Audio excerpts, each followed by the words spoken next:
İyi günler arkadaşlar. Kanalımıza hoş geldiniz. Bugün yine sizler için yepyeni videolarla karşınızdayım. İki başarılı oyuncularımız Elçin Sangu ve Barış Ardus'tan güzel paylaşımlarını sizler için hazırladık.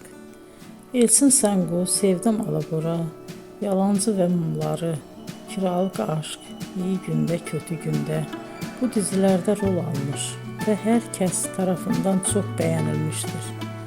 Biz de Elçin Sangu ve Barış Ardus'tan en güzel sempatik fotolarını sizler için hazırladık. Bu karelerin devamını istiyorsanızsa emeğe saygı olarak kanalımıza abone olup yorum yazmayı unutmayın arkadaşlar. Teşekkür ederim.